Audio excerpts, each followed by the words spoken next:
Hello, podcast listeners. We know podcasts are a great way to catch up on a program that you may have missed on KSJE, and it's provided as a free service of this radio station. But you know, KSJE is now listener supported, and so while you enjoy this podcast, we hope that you'll also take some time to join KSJE.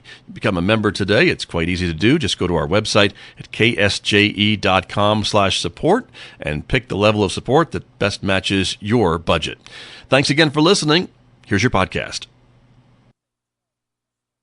We have a 911. Armed robbery in progress. See surplus store, corner People's Drive, and 124th Street.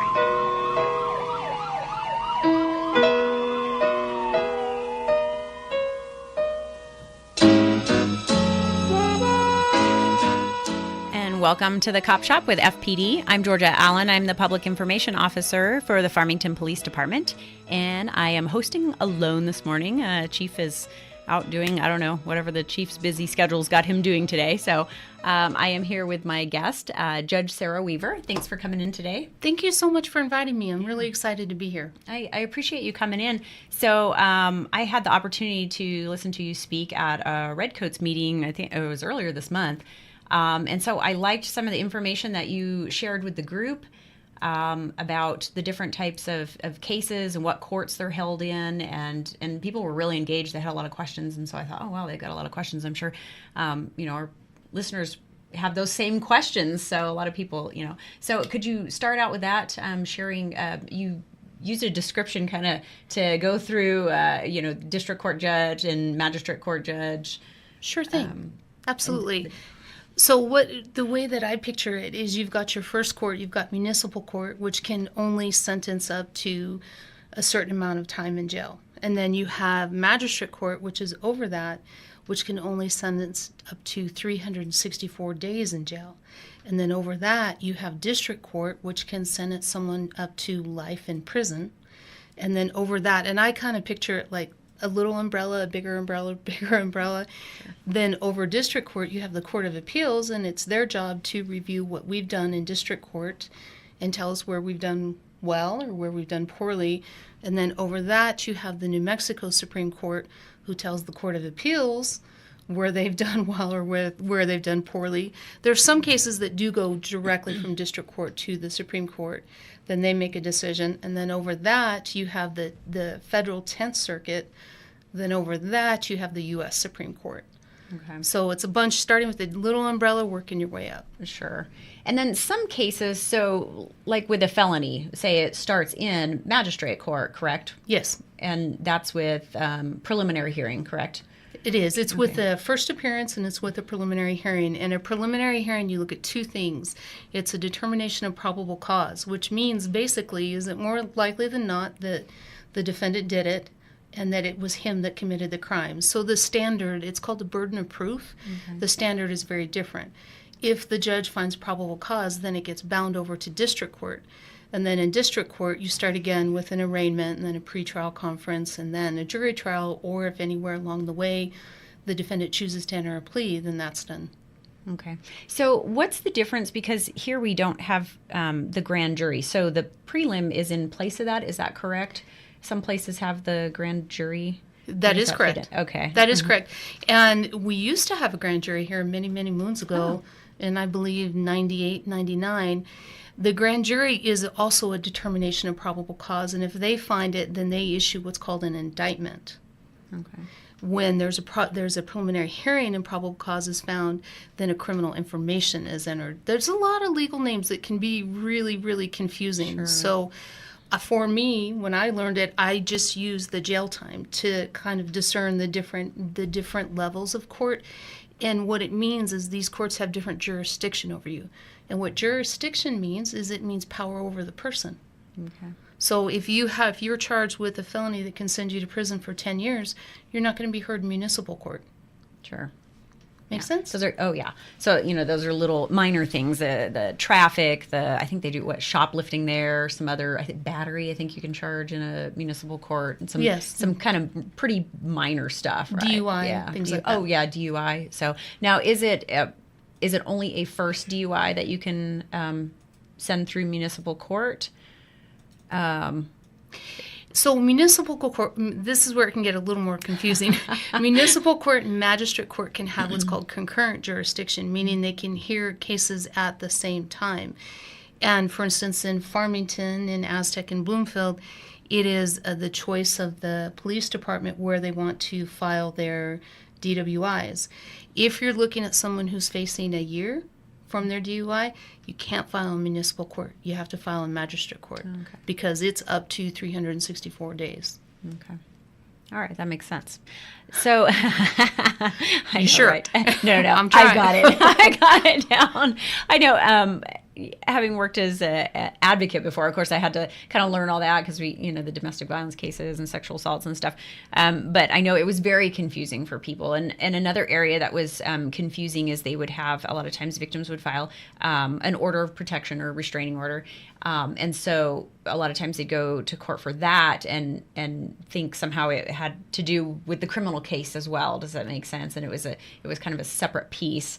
And then explaining that the order of protection is more like a civil, but then if you violate it, it's a criminal, correct? So yes, and then that is confusing because you have the orders of protection that are done before a domestic violence commissioner.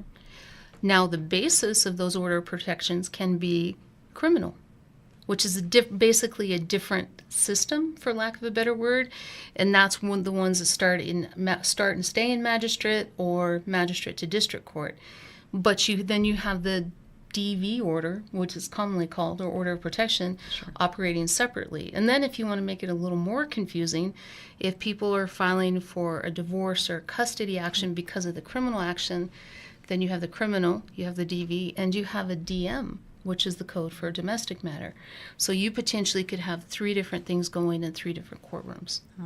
And so when you've got all that stuff going on in those courtrooms, is there different things? So, I remember sitting in court with petitioners and the commissioner talking about there were some things that they couldn't touch on in the restraining order hearing because of the criminal case. So can you explain that a little bit?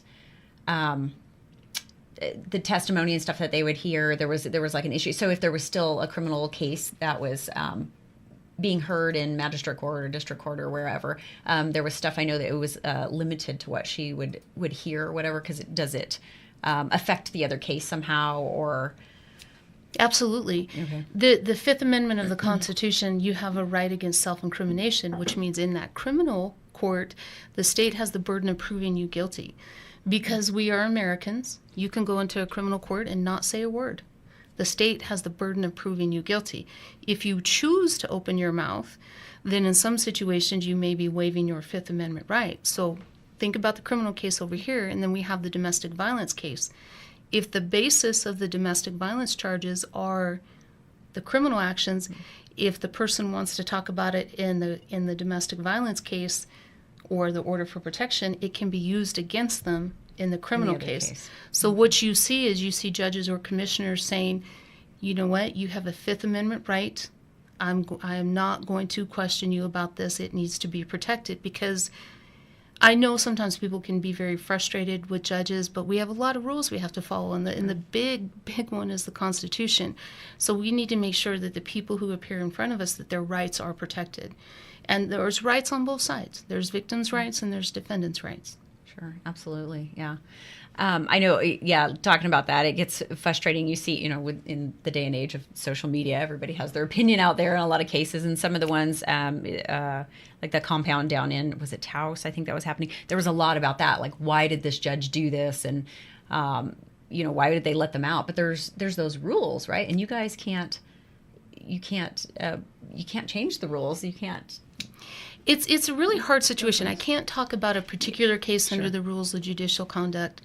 I have my own opinion? Absolutely, but I can't talk about it. But going to what you're saying about the rules, it is very frustrating because we take an oath. And every judge I've met takes the oath very seriously, that we are to enforce the laws. We don't get to create the laws. We don't get to apply it. Well, I like you, I don't like you. I'm going to apply them kind of randomly. That's not our job.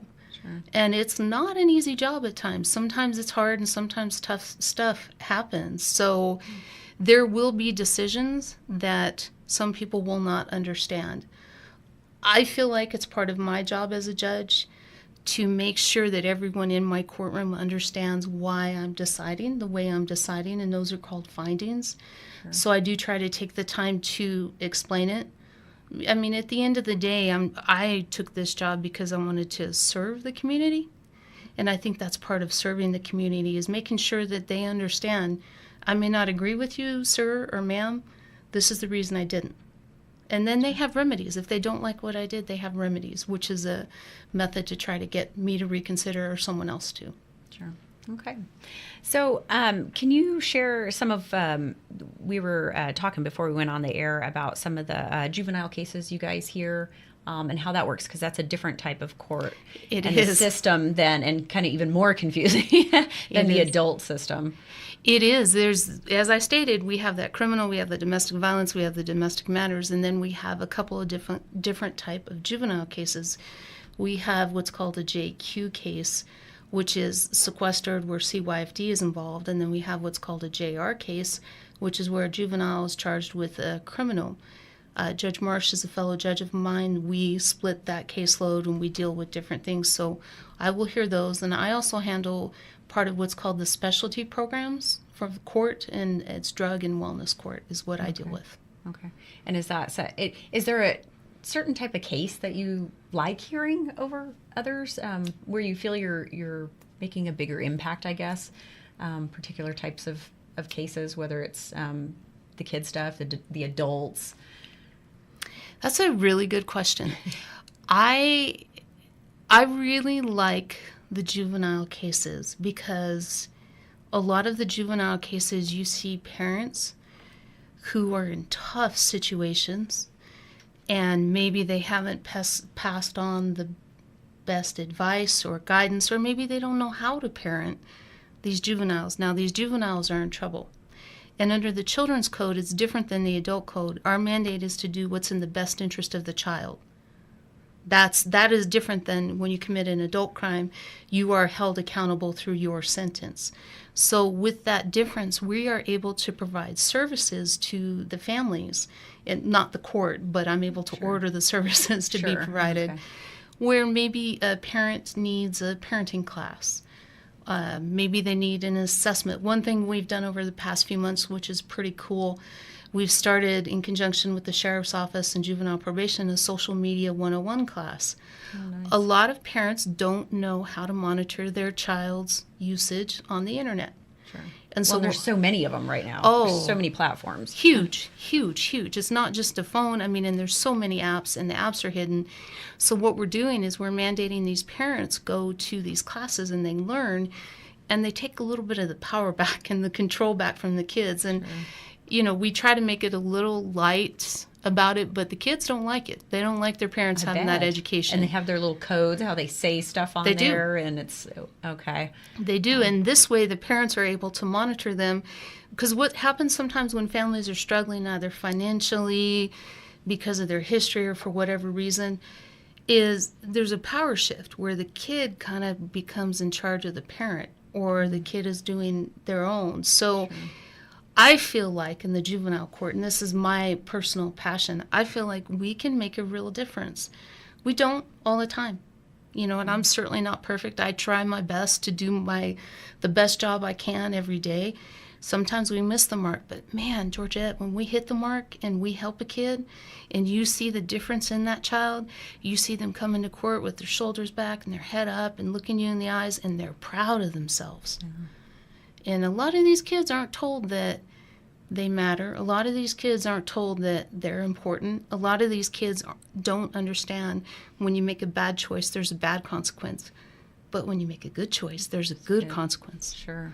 So that's what we try to provide through the JR as well as the specialty programs in the court. Well, and it seems like that's, in the long run and the outcome, they're having a more positive experience through that, the juveniles, rather than just, you did this and here you're in trouble. But when they're coming, you said, they're coming to court and they're standing up tall and they're feeling proud. They're getting that kind of also a positive reward, I guess, off of that, and having a better experience than just here, you're in trouble and we've there's been nothing done to change the situation. Does that make sense? It does. It does. And in a lot of it's the stepping in and changing the situation. If you don't do that, they're going to continue. And do we get every child? No. And is every child a happy-go-lucky story? No. What I try to be for those kids is I try to be stability. And the way I explain it to them is I know your home life might have some issues. I know you may not know where you're going to get your food. You know, you may not have been in school for a year and a half. But I'm going to be the most stable thing in your life. So every day, every week when you come to my court, you need to understand that when I say something, I mean it. And when you don't do it, you get a sanction. And our sanctions start with the community garden or scooping horse manure at Browning Park or doing an endurance run. And then you start to look at detention. Detention is not an option that I want. It is an option I will do if a child needs. And that's the hard part of my job. Okay. You may not want to do it, but sometimes the child needs it. Oh, yeah, absolutely. But you start with these other avenues first and lead into that. Trying to get them to understand that every choice you make has a consequence. And if you think about a lot of what we do in our lives, it really, truly breaks down to that. If you treat someone well, they're probably going to treat you well. If you're rude to someone, they may be rude back to you. Sure. You know, there's an action and a reaction. Oh, yeah. And if you don't learn those things early on in your childhood, you go out into the real world and you get that slap in the face. Oh, it's, you know, here's the real world, and there's a consequence for that. So it's so important. It's positive work that you guys are doing up there. So it is important, and it's not the court trying to parent. We're not trying to do that. Sure. But sometimes parents need a little help. Sometimes they need someone to come along beside them and help them teach that child, stop doing that. And when you make that bad choice, there will be this consequence. So when I'm talking about the court being stability, that's what I'm talking about. We just need to be consistent across the board. And like I said, I wish I could tell you every court hearing was terrific and happy, and it's not. It's not realistic, though. Yeah, it's not. Yeah. And are we going to make a positive impact on every child? No. But for me, do I try every day to just get that 5 seconds where I can get that child to look at themselves as someone who matters. And when they start to care about themselves, they behave differently. Wow. You're doing a lot of good work. Thank you. I appreciate you sharing that with our audience. So really quick, we're going to get into, you are a write-in candidate. I am. So we've got about 5 minutes left. So let's talk about that so everybody knows when they go out there to cast their vote. If they choose to vote for you, they need to do this through a write-in. That's correct. Okay. It's a long story, and I laugh because it's kind of a funny story. It's crazy I have myself in this situation. But I am a write-in candidate. I do not have an opponent, but yet I could potentially lose to myself, which I find that kind of funny. I have to get a certain number of votes. I have to get 2% of the last gubernatorial election for San Juan and McKinley County. If I don't get 2% of the vote, I don't win, even though I don't have an opponent. Okay. And that number is roughly 900. Okay, 900. Yeah. That's the magic number. And so that's why I've been meeting with people, talking to, I definitely enjoy doing things like this, but that's why I've been hustling and probably bugging way too many people, because no matter what happens, I want to put the effort in. Yeah, absolutely. I want to educate people, because it's 2 steps. The 2 steps, I had a slogan contest. I did. It was so cheesy, but I did it. Did you do it on social media? I did. You put it out there? I did. I did it on Facebook, and it was awesome, and people were invested and cared. So the winner of the slogan was "Take the trouble, fill in the bubble, write in Judge Sarah Weaver." I love it. It's 2 steps. You have to fill in the bubble. If you don't, the vote doesn't count. Oh. Right. Okay. And if you write in Sarah Weaver or just write in Sarah, the vote might or might not count. Okay. If you fill in the bubble and you write in Bob Jones, it's not going to count. Not going to count. So has to be the bubble. Fill in the bubble. Right. Write in Sarah Weaver. Right. Something really close to that. Right. Right. Can't quite remember. Okay. Yeah, you don't have to spell Sarah perfectly. You don't have to spell Weaver perfectly. You just keep it kind of close. Okay. Yeah. All right. Is there anything else you want to share about your platform? Why people, I'm sure you get this question, why people should vote for you? I'm asking for people's support because this is something that I have a passion for, and I believe that if you're a judge with an attitude of service to the community, listen, I shop and the same stories of the people who are listening to your show. I want to be able to show myself in public with my head held high that I did the best I could. I don't ever claim to be perfect, but what I want to do is I want to serve my community. I want to treat the litigants, which are the people who come in front of me, their attorneys, the people who come in front of me, with respect, with compassion, but also offer well-reasoned, thoughtful decisions, which means giving them the decision as quickly and correctly as possible. Okay. Well, I think that's a great platform. I Thank you. appreciate you coming in and sharing a little bit about the system. I hope it made sense. I It's hope it good. made It's a sense. little confusing for people, I know. Well, and I work at the PD, but it's still, and then I haven't been doing it for a while, so, something completely different. I'm never in court anymore, so, you kind of forget stuff after a while. I'm not in the middle of the mix anymore, so, but I appreciate you coming in. Thank you so much, and good luck. And Thank you so much for having me. I really appreciate you guys having me here, and I would just encourage people to vote. First and foremost, vote. Absolutely. And if they feel like supporting me, I really appreciate it. And again, if you want to support Sarah Weaver, fill in the bubble, write in Sarah Weaver. There you go. There you go. Until next time, we're out of here. Thanks. Did you enjoy that podcast? We hope that you did. And if you did, share it with your friends. And if you really want to keep podcasts like this coming, please support KSJE. You can do it easily online at ksje.com.